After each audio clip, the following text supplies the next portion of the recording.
Tathagata's true meaning. Good morning. Can you hear me well? I'm a low talker, so I'm very happy to have a microphone. Push it up, see? Is that better? Yeah? I'm going to have to move from side to side. I'm a little out of breath because when I came and sat down and I realized that I forgot my stick. And I knew that Jacko would get mad at me. Because on Tuesday night, she always says, "Where's your stick? Bokushu Sensei has a stick. Fusho Sensei has a stick." I got my stick. On the first day of Sesshin last week, of the first week, Shinryu Roshi made an announcement on the first night saying that this was an historic occasion for the Village Zendo because it is the very first Sesshin retreat that Enkyo Roshi is not here for. And I have the feeling that she's been watching these talks. So I just wanted to just give a heartfelt, I mean, this is coming from me, but I think I can also speak from everyone by saying that we really love you and we really miss you. And we even heard from Shuso today that even Chef Margaret misses you.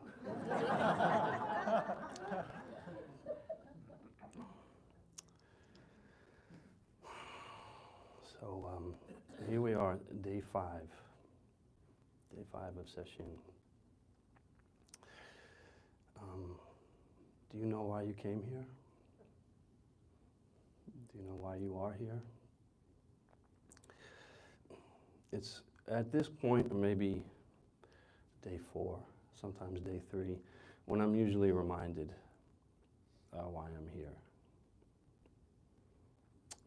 After I did a few of these sessions in my life, I learned something through experience that after those first three days or so, I was able to touch someplace inside me that I had never touched before. It was kind of a feeling of like really coming home, you know, seeing myself for the first time.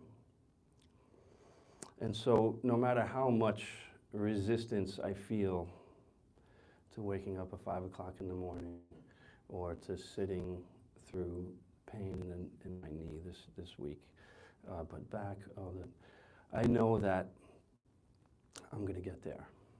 I'm going to touch that place. So through that experience, my body trusts to be here, no matter how much my head is telling me to run out the door and find an air-conditioned coffee shop somewhere. And I really think that we are here right now. Yesterday and especially this morning felt extremely deep to me. It feels like the room is very settled, and I have a feeling that many of us are touching these places.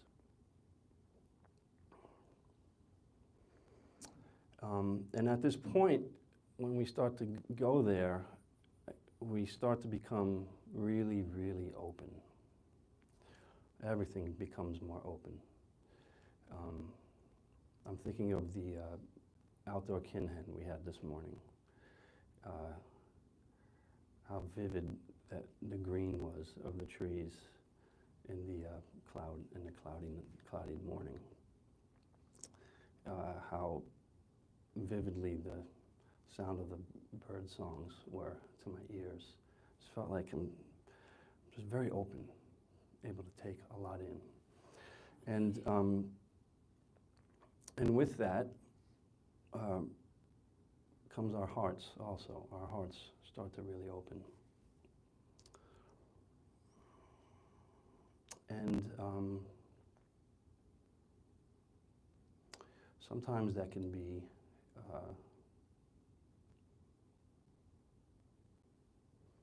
a vulnerable experience, Yeah, it can be something that maybe is uncomfortable.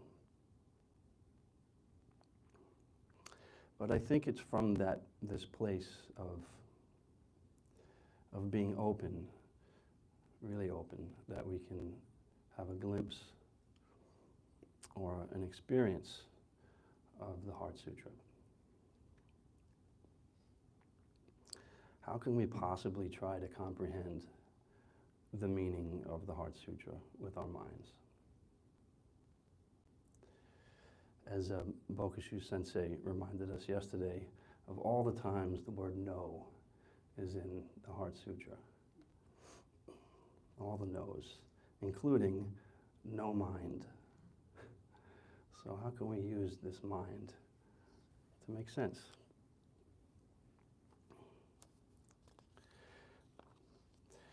And I think, like Fusho Sensei reminded us on day one, the really important thing is to go from here to here.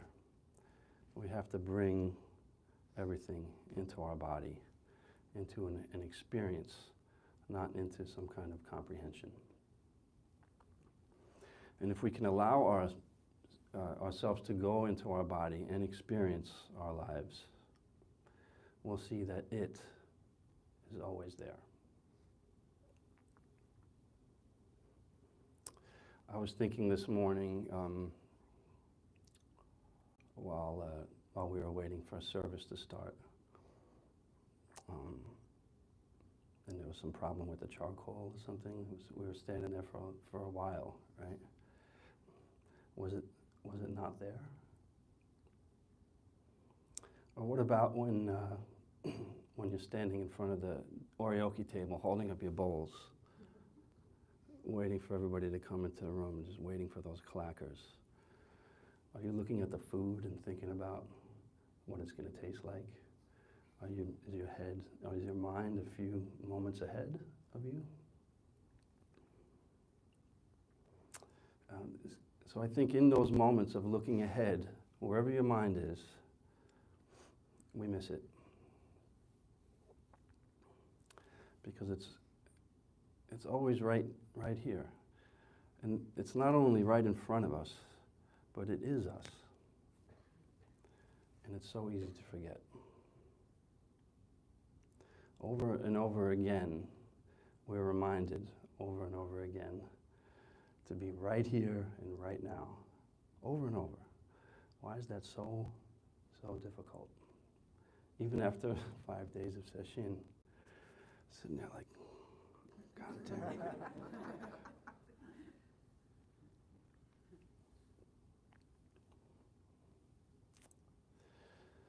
So let us remember that it's never absent, first of all. It's always there.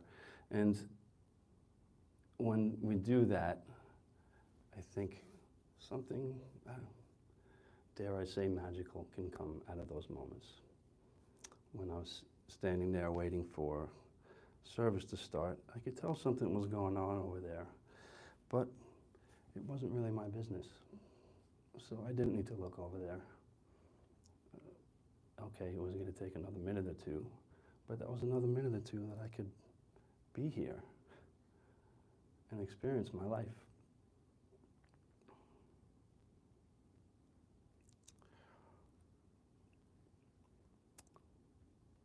You know, sometimes for whatever reason, we might get bothered on these retreats by someone.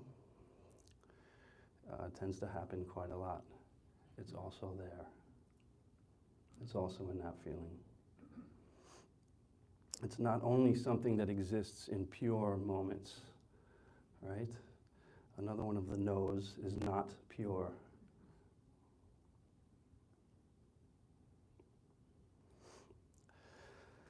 But we do miss it. All of those little things that we put in between ourself and our experience, all those little things cause us to miss it. Just like the Song of the Jewel Mirror says, a hair's breadth deviation will fail to accord the proper attunement. Hair's breadth. So we got to be here now. So please use this time that we have ahead of us to explore this openness. We've done a lot of work and care to reach this point. And you can always feel, especially when we get deep, that there's also this kind of urge to just blow the top off, right? And we had that a little bit this morning. We had a good laugh at Samu. But we still have quite a bit of time ahead of us. And we've cultivated this field of openness. So let us take care of that for ourselves and for each other. And because it's with being open like this that we can then truly receive what is being presented to us. And when we can truly receive, then we can have a real response. And I think that is our responsibility.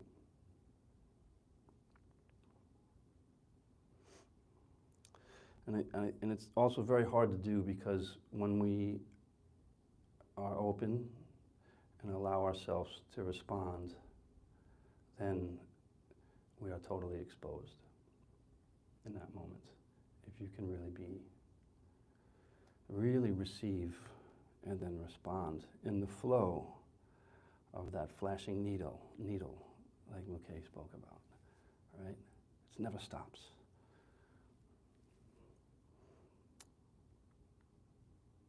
And being exposed is scary. It's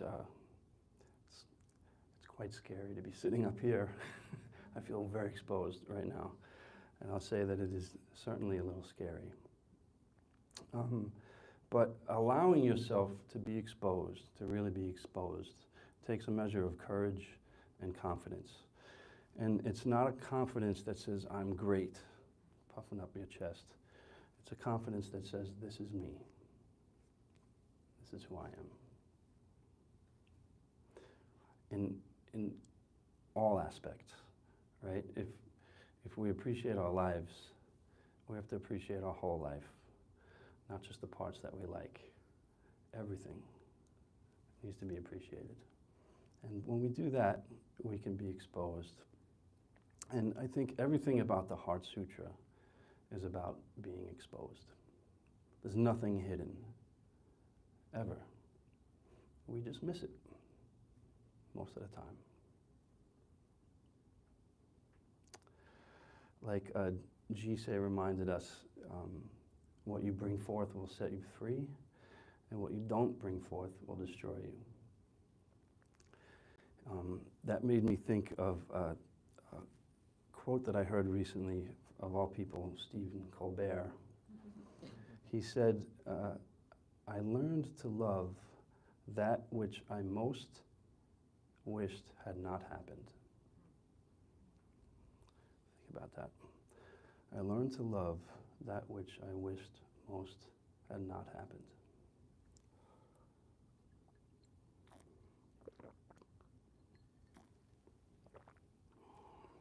Do you think you can do that?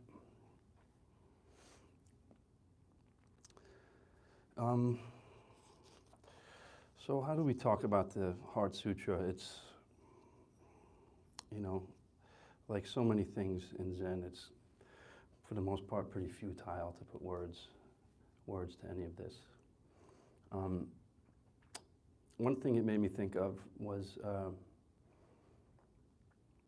something I guess I strive for in music and am drawn to when I see this in performers, where they become the music. I think you could see sometimes when someone is just, there's no separation between what they're doing and what you're hearing and what the experience is in that moment. They are the music. And one nice little example I thought of was of the great singer Donny Hathaway. And I have a friend who had the fortune of playing in his band for a while. And when he would speak of Donnie, he would always tell this. He always tells this one story. He never talks about being on stage or the performances he did with him. He talks about going over his house one day, just going over Donnie's apartment, and he talks about how startled he was at, you know, when Donnie would just get up and walk out of the kitchen into the living room, and he would just kind of like sing something under his breath. It would just get him really, like, oh. And it was just in that ordinary way. It wasn't when he was on stage under the spotlight. It was just walking from one room to the next in his home. And there was no separation. He was the music all the time that he sang. He was it. Without realization, without conception, without discrimination, awareness. No hindrance and no fear. Just, I won't do it. I won't try to imitate Donnie Hathaway. But if you haven't heard him, check him out. But so that's a nice example to hear with music. So I have a couple little things to speak about, maybe in more of a Zen fashion, and maybe seeing some ways that we can unpack this in our lives. So I want to talk about a very old and one of the more famous koans. This is case number 7 from the Muman Kan. This is Joshu's Wash Your Bowls. We all pretty much all know this. But so a monk made a request of Joshu. He said, I have just entered the monastery. Please give me instruction, master. And Joshu said, have you eaten your breakfast? Yes, I have, replied the monk. Then, said Joshu, wash your bowls. And the monk had an insight. In Mumon's comments, one of his comments of this, he says, Joshu opens his mouth and shows his gallbladder and reveals his heart and liver. Now, that's as much a definition of being exposed as I can think of. So Mumon is telling us that he is completely exposing himself when he says, have you had your breakfast? It's kind of he gave it to him there. Monk said, yeah, I have. And then he gives it to him again. Then wash your bowls. Shibiyama Roshi, in his comments on this, says, unlike other famous masters who were fond of swinging a stick or uttering a quats cry, Joshu expressed his Zen with wonderfully apt and pithy words. Its dynamic strength was vividly demonstrated in his sayings, although he did not use any physical or violent means. So I like Joshu's model, and I feel like Village Zendo kind of falls in step with that. It's very gentle approach he gave, huh? So what is he saying? Why is he saying this?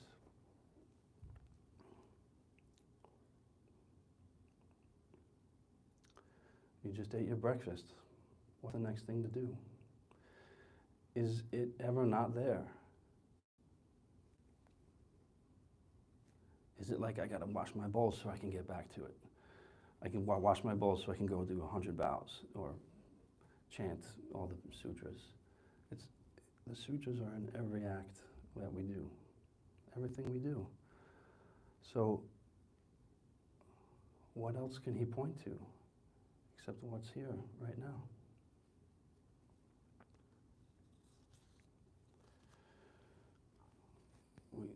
you know, as I said, we are all it. And we have always been it. Our walking, our standing, our sitting are all nothing but it. This very it is what we're all looking for. It's right here, right in front of us, right now. It is you. So whatever you are right now is also it. Bring forth what is there.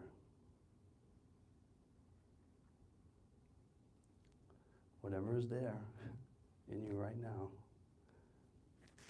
is what you've been looking for, and always has been. Mumon's poem says, because it is so very clear, it takes longer to come to the realization. If you know at once candlelight is fire, has long been cooked.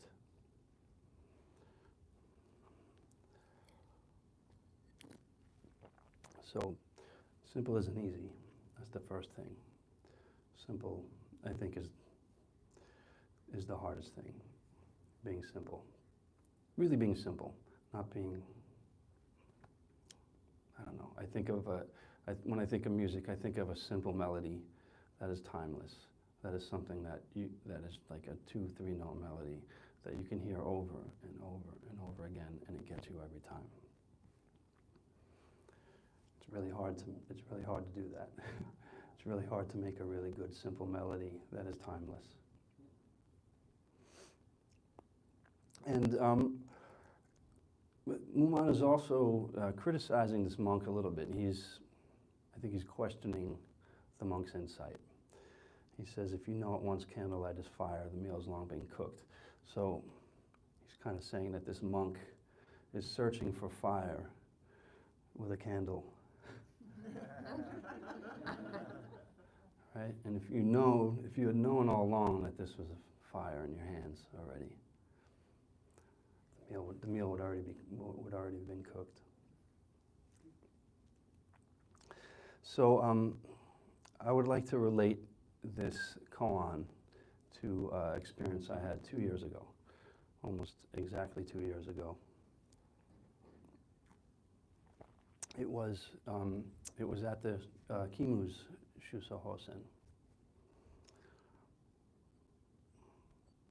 And it was right at the end of the ceremony, when we'll probably experience this in a few days, when the lid gets blown off. It's kind of like if you ever come to the New Year's retreat, when New Year's happens and everybody starts to clap, blah, everybody's laughing, and there's a lot of commotion going on. And it was joyous, and it was active. And I was standing there, and all of a sudden I looked, and coming towards me was Ryotan Roshi. I see him come walking towards me. And granted, at that point of session, after whatever it is, a 9-day session, we are in a bit of an altered state. But I also feel like we're also extremely open. So as I saw him walking towards me, I had this feeling like, I don't exactly know what it was, but it was almost like there was a spotlight over him, and he's walking towards me. And he comes up to me and he says, are we in robes tomorrow?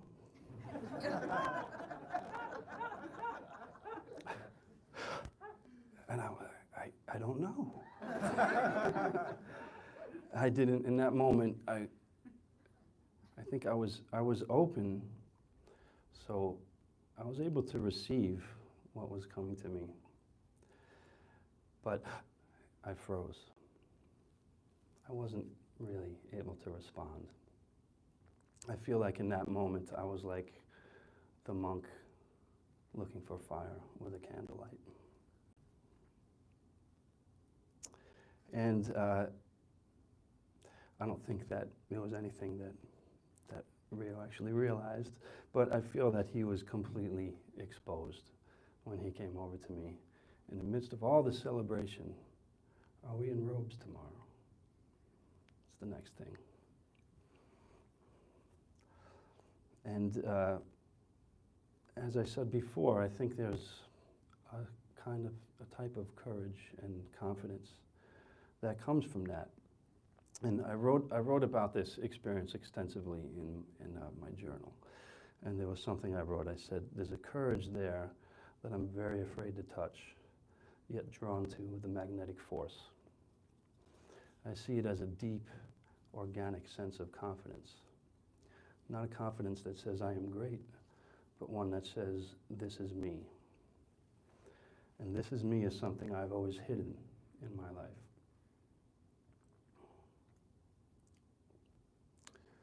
So in that moment when Rio walked over to me and asked me about the robes, it was, it took some thinking about it in retrospect, but it was an enormous gift. And when I thought about it, it was a gift that I don't know how often I've even ever received it anywhere else, or B, maybe it was just not ready, not open and able to receive it.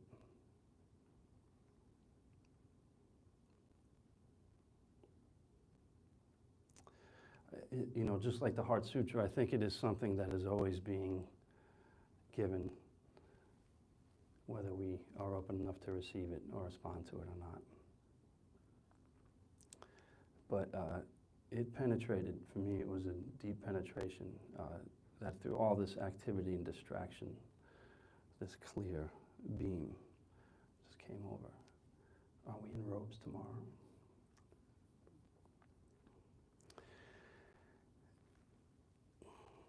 And so just to make sure that I wasn't just like completely high on Sesshin and imagining something,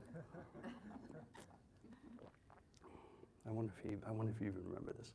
But so then a few moments later, because we were up in the chapel, a few moments later, I was standing with Enkyo Roshi in front of her room,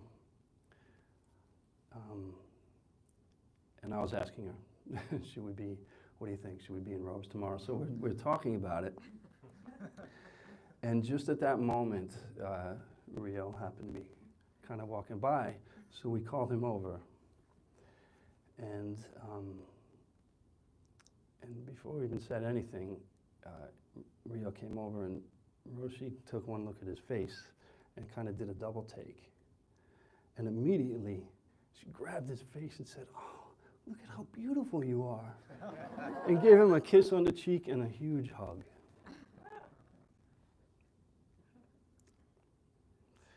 There was the flashing needle. There was the response.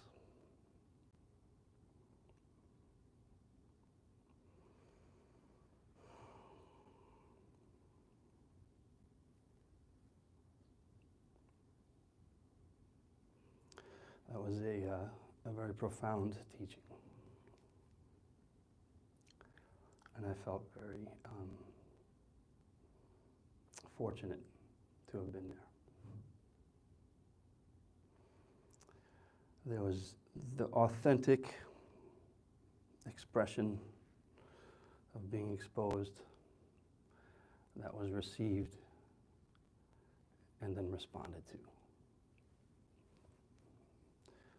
It all takes courage, and it all takes confidence. Confidence to be just who you are, who you really are.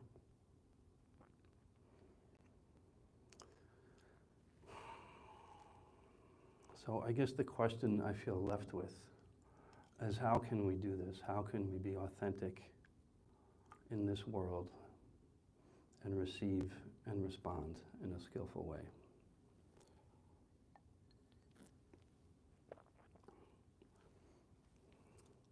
It's something that maybe is easier to practice when it is something that we feel joyful about or love about.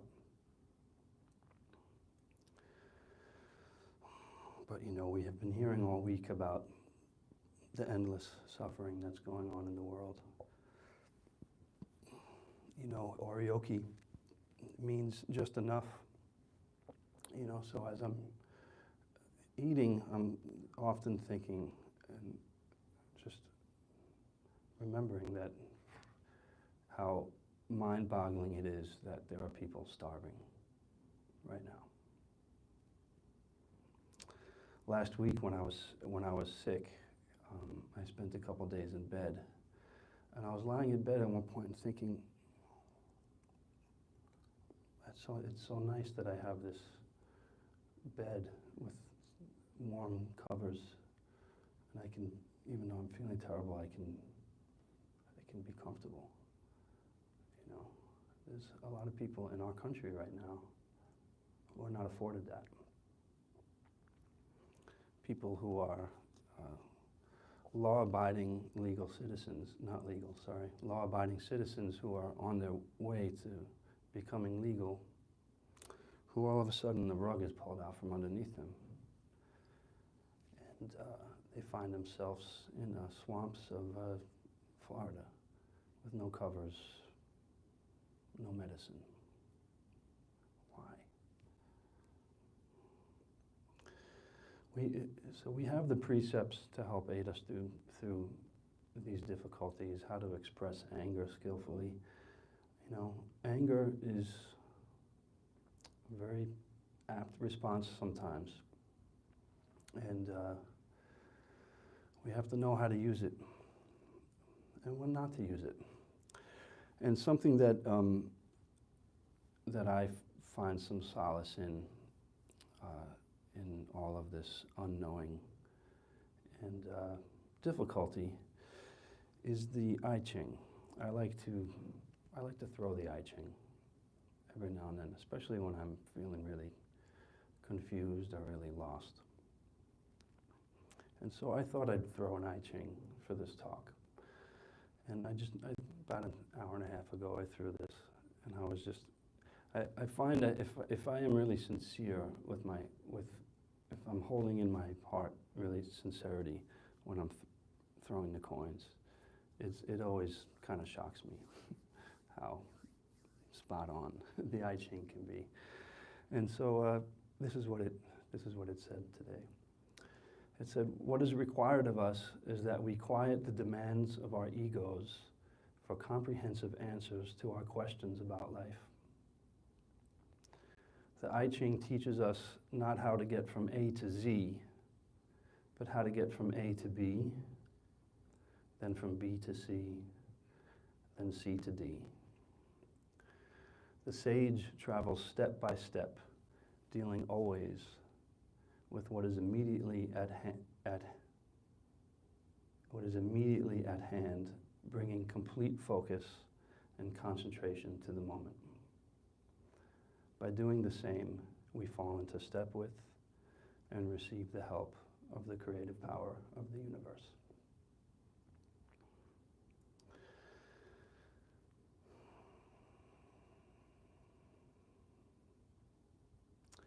The sage often tells you to just chill out and take a breath and just kind of come back to this moment.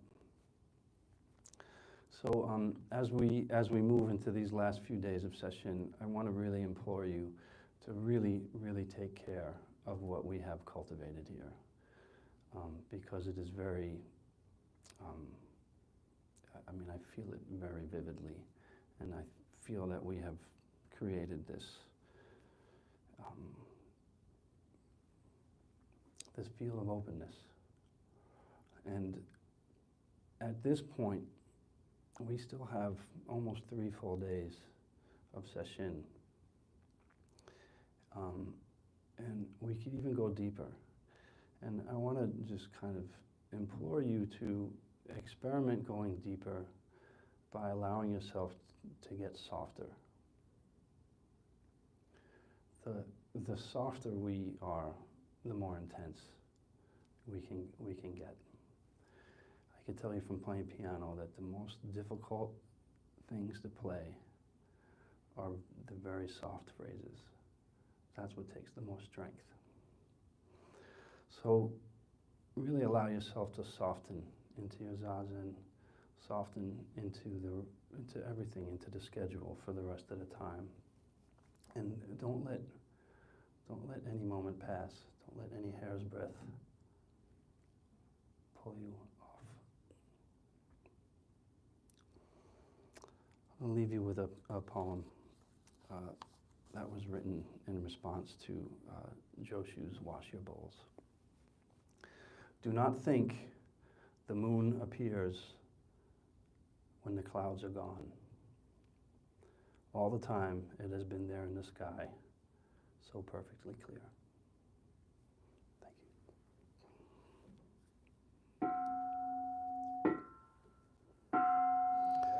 you. Senshin.